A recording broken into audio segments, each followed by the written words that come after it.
नमस्कार दोस्तों, स्वागत है आप सभी का हमारे YouTube channel daily current affairs point पे।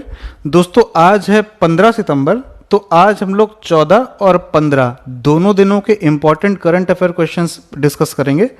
और दोस्तों बहुत इंपॉर्टेंट क्वेश्चंस हैं और सभी क्वेश्चनों को बहुत डिटेल के साथ डिस्कस किया गया है, तो ध्यान से पढ़िएगा। और दोस्तों वीडियो को शुरू करने से पहले आपको बता दें कि जिन लोगों ने अभी तक चैनल को सब्सक्राइब नहीं किया है वो लोग जाकर सबसे पहले चैनल को सब्सक्राइब कर लें और सब्सक्राइब के बगल में दिखने वाले बेल आइकन को जरूर दबा लें, जिससे कि हर एक नए वीडियो का नोटिफिकेशन आपको टाइम पे मिलता रहे। तो आइए दोस्तों शुरू करते हैं आज का वीडियो। राज्यसभा के उपसभापति के रूप में किसे चुना गया है? तो दोस्तों ये चुना गया है हरिवंश सिंह जी को। तो कल यानी कि 14 सितंबर को मानसून सत्र के पहले दिन राज्यसभा के उपसभापति पद के लिए चुनाव हुए हैं और इसमें एनडीए के उम्मीदवार हरिवंश सिंह जी जीत गए हैं। ये मतदान ध्वनि मत यानी कि वॉइस वोट के द्वारा हुआ, जिसमें विपक्ष के प्रत्याशी जो कि थे मनोज झा, इन्हें हार का सामना करना पड़ा है। तो हरिवंश जी हो गए राज्यसभा के उपसभापति। तो राज्यसभा के सभापति कौन होते हैं ये भी जान लेते हैं। तो दोस्तों राज्यसभा के सभापति होते हैं देश के उपराष्ट्रपति। और संविधान के अनुच्छेद 64 में यानी कि आर्टिकल 64 में ये लिखा हुआ है कि राज्यसभा के पदेन सभापति होंगे देश के उपराष्ट्रपति। और वर्तमान समय में देश के उपराष्ट्रपति दोस्तों कौन है? तो ये हैं एम वेंकैया नायडू जी। तो दोस्तों याद रखिएगा, इंपॉर्टेंट है। चलिए नेक्स्ट क्वेश्चन देखते हैं। यूएस ओपन 2020 का महिला एकल खिताब किसने जीता है? तो दोस्तों ये जीता है नाओमी ओसाका ने।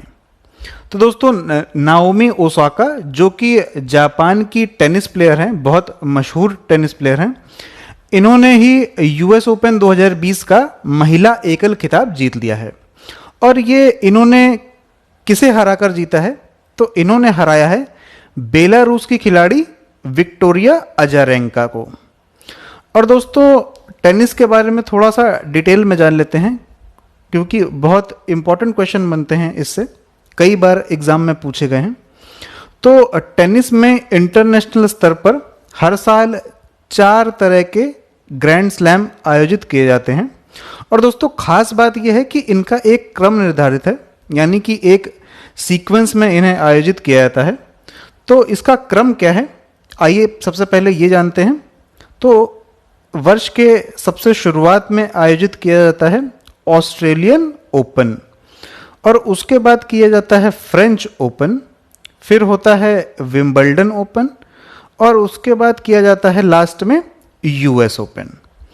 और दोस्तों ये किस तरह के मैदान पर यानी कि किस तरह के कोर्ट पे खेले जाते हैं, इससे भी कई बार एग्जाम में क्वेश्चन बना है, तो इसको भी जान लेते हैं थोड़ा सा।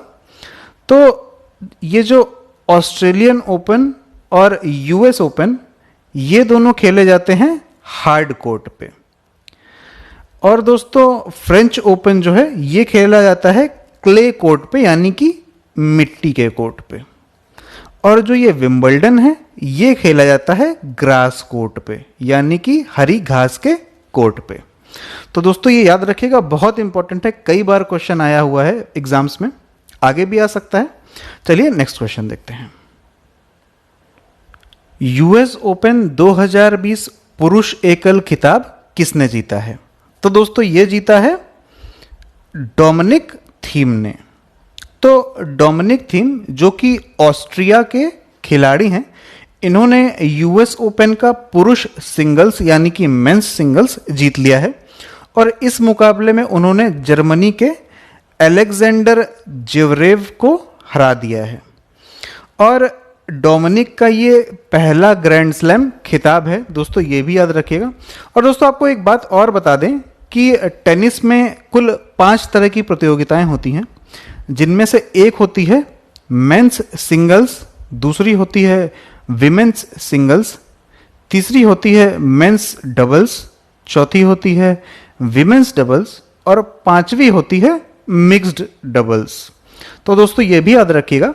चलिए नेक्स्ट क्वेश्चन देखते हैं। कौन सी कंपनी हाल ही में एआई क्लासरूम सीरीज नामक पहल की शुरुआत करने जा रही है? तो दोस्तों ये करने जा रही है माइक्रोसॉफ्ट। तो दोस्तों माइक्रोसॉफ्ट ने ये ऐलान किया है कि अगले साल यानी कि 2021 में वो 10 लाख छात्रों को आर्टिफिशियल इंटेलिजेंस का कौशल देने का काम करेगी। दोस्तों माइक्रोसॉफ्ट के बारे में अगर बात करें तो माइक्रोसॉफ्ट की स्थापना हुई थी 1975 में यानी कि 1975 में। और इसके संस्थापक कौन है? तो इनका नाम आप जानते ही होंगे, ये हैं बिल गेट्स। और वर्तमान समय में इसके सीईओ कौन है? तो दोस्तों ये हैं भारतीय मूल के अमेरिकी नागरिक सत्या नडेला। तो दोस्तों याद रखिएगा, इंपॉर्टेंट है। चलिए नेक्स्ट क्वेश्चन देखते हैं। हाल ही में कौन आईपीएल 2020 का को स्पॉन्सर बन गया है? तो दोस्तों ये बन गया है वीआई यानी कि वोडाफोन आइडिया। तो दोस्तों telecom operator company Vodafone idea IPL 2020 जो कि 19 सितंबर से यूएई के आबू धाबी में शुरू होने जा रहा है, उसका को स्पॉन्सर बन गया है वोडाफोन आइडिया।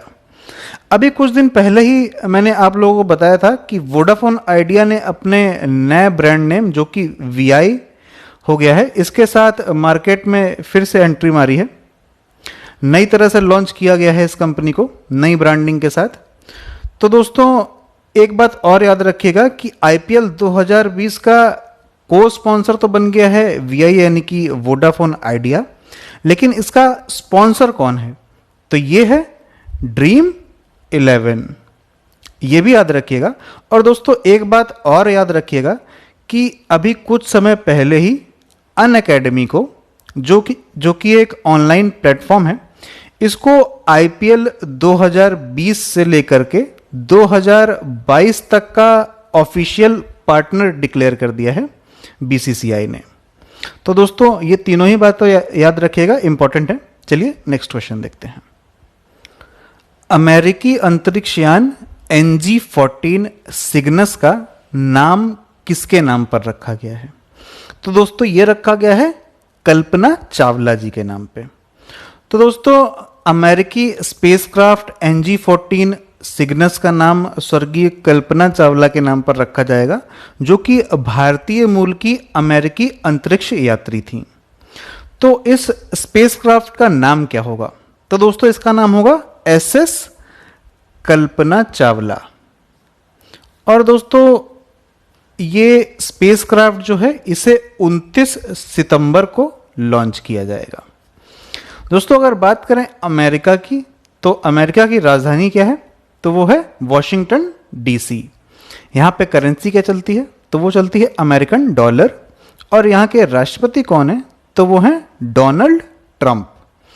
याद रखिएगा दोस्तों। चलिए नेक्स्ट क्वेश्चन देखते हैं। हिंदी दिवस कब मनाया जाता है? तो दोस्तों ये मनाया जाता है 14 सितंबर को। तो 14 सितंबर 1949 को हिंदी को भारत की राजभाषा घोषित किया गया था, इसलिए प्रत्येक वर्ष 14 सितंबर को हिंदी दिवस के रूप में मनाया जाता है। तो दोस्तों ये तो हो गया कारण कि हिंदी दिवस को 14 सितंबर को ही क्यों मनाया जाता है। लेकिन इसके साथ साथ दोस्तों एक बात और याद रखिएगा कि सबसे पहले हिंदी दिवस मनाया गया था 1952 में। और हिंदी दिवस की बात हो रही है तो इसके साथ साथ दोस्तों ये भी जान लीजिए कि विश्व हिंदी दिवस कब मनाया जाता है? तो ये मनाया जाता है 14 जनवरी को। दोनों ही डेट इंपॉर्टेंट है, याद रखिएगा दोस्तों। चलिए नेक्स्ट क्वेश्चन देखते हैं। हाल ही में किसे तेलंगाना का नया चुनाव आयुक्त नियुक्त किया गया है? तो दोस्तों ये नियुक्त किया गया है सी पार्थसारथी जी को। तो दोस्तों सी पार्थसारथी जी को तेलंगाना का नया चुनाव आयुक्त नियुक्त किया गया है। तो आइए सबसे पहले जान लेते हैं तेलंगाना के बारे में। तो यहाँ के मुख्यमंत्री कौन है? तो ये है के चंद्रशेखर राव। और राज्यपाल कौन है? तो दोस्तों ये है तिमिलिसाई सौंदरराजन। तिमिलिसाई सौंदरराजन। तेलंगाना की राजधानी है हैदराबाद। और दोस्तों आपको बता दें कि जो हैदराबाद है ये मूसी नदी के किनारे स्थित है। और तेलंगाना से लोकसभा की सीटें आती हैं 17 और राज्यसभा की सीटें आती हैं 7।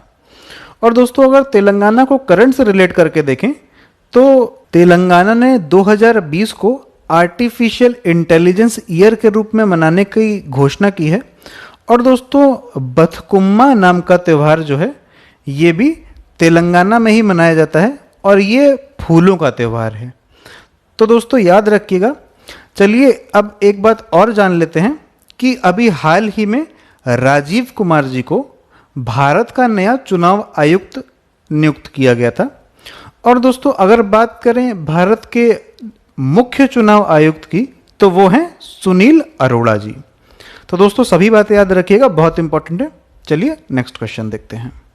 हाल ही में किस आईआईटी ने सेल्फ चेक कियोस्क विकसित किया है? तो दोस्तों ये विकसित किया है आईआईटी गुवाहाटी ने। तो आईआईटी गुवाहाटी के छात्रों द्वारा सेल्फ चेक कियोस्क विकसित किया गया है। तो दोस्तों ये सेल्फ चेक कियोस्क है क्या? तो इसके द्वारा कोई भी व्यक्ति इस बात की जांच कर सकेगा कि उसे फीवर है या नहीं, और ये भी जांच कर सकेगा कि उसका ऑक्सीजन लेवल क्या है। और ये जो कियोस्क है ये सिर्फ 30 सेकंड में जांच करके ये बता देगा कि किसी व्यक्ति को किसी तरह का वायरल या बैक्टीरियल इन्फेक्शन तो नहीं है। तो इससे साफ हो जाएगा कि वो व्यक्ति कोरोना का संभावित मरीज है या नहीं है। तो दोस्तों याद रखिएगा। और गुवाहाटी से एक बात और दोस्तों याद रखिएगा कि हाल ही में गुवाहाटी में फिल्म फेयर अवार्ड्स का आयोजन किया गया था और खेलो इंडिया यूथ गेम्स के तीसरे संस्करण का आयोजन भी गुवाहाटी में ही किया गया था। तो दोस्तों याद रखिएगा। चलिए नेक्स्ट क्वेश्चन देखते हैं।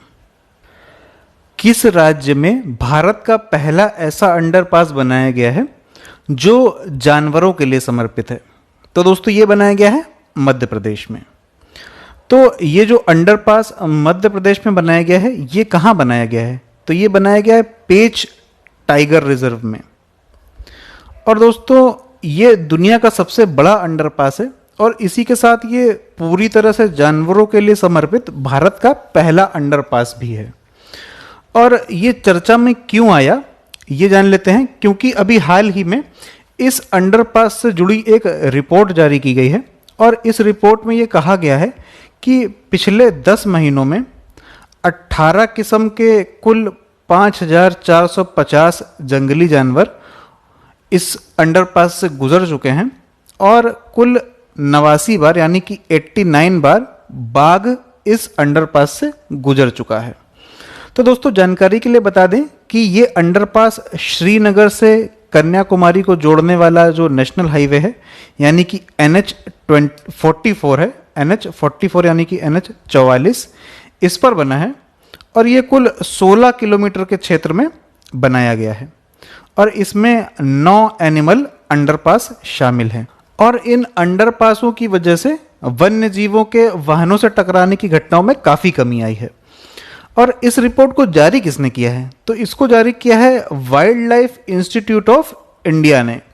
और इस रिपोर्ट को तैयार किसने किया है? तो ये किया है डॉक्टर बिलाल हबीब ने। तो दोस्तों ये भी याद रखिएगा, इंपॉर्टेंट है। और दोस्तों अगर बात करें हम लोग मध्य प्रदेश की, तो मध्य प्रदेश के बारे में भी थोड़ा शॉर्ट में जान लेते हैं। तो यहाँ के मुख्यमंत्री हैं शिवराज सिंह चौहान, राज्यपाल हैं आनंदीबेन पटेल जो कि उत्तर प्रदेश की भी राज्यपाल हैं, और यहाँ की राजधानी है भोपाल। मध्य प्रदेश में भोपाल में भारत का पहला वेस्ट क्लिनिक शुरू किया गया है। और दोस्तों मध्य प्रदेश के इंदौर को ही लगातार चौथी बार देश का सबसे स्वच्छ शहर घोषित किया गया है। तो दोस्तों याद रखिएगा। अब देख लेते हैं वन लाइनर क्वेश्चंस। तो दोस्तों वन लाइनर्स में भी बहुत इंपॉर्टेंट क्वेश्चंस हैं, तो सभी को ध्यान से पढ़िएगा और याद रखिएगा। पहला क्वेश्चन है, जुल्फिकार 99 नामक नौसैनिक अभ्यास कौन सा देश कर रहा है? तो ये कर रहा है ईरान। दूसरा क्वेश्चन है, किसने कैश एडवांस नामक क्रेडिट सुविधा शुरू की है? तो ये शुरू की है रेजर पे ने। नेक्स्ट क्वेश्चन है, वेनिस फिल्म फेस्टिवल में किस भारतीय फिल्म को बेस्ट स्क्रीन प्ले अवार्ड दिया गया है? तो दोस्तों ये दिया गया है द डिसाइपल को, जो कि एक मराठी फिल्म है। चलिए नेक्स्ट क्वेश्चन देखते हैं। भारत में पहली बार कहां पर डबल लंग ट्रांसप्लांट सर्जरी सफलतापूर्वक हुई है? तो दोस्तों ये हुई है हैदराबाद में। लास्ट क्वेश्चन है, इमामी कंपनी ने हाइजीन रेंज के उत्पादों के लिए किसे अपना ब्रांड एम्बेसडर बनाया है? तो दोस्तों ये बनाया है अभिनेत्री जूही चावला जी को। तो दोस्तों आज की वीडियो में सिर्फ इतना ही। अगर आपको वीडियो पसंद आया हो तो वीडियो को लाइक करिएगा, अपने दोस्तों में शेयर करना बिल्कुल भी मत भूलिएगा, और अगर अभी तक चैनल को सब्सक्राइब नहीं किया है तो दोस्तों पहले जाकर चैनल को सब्सक्राइब कर लीजिए। मिलते हैं दोस्तों नेक्स्ट वीडियो में।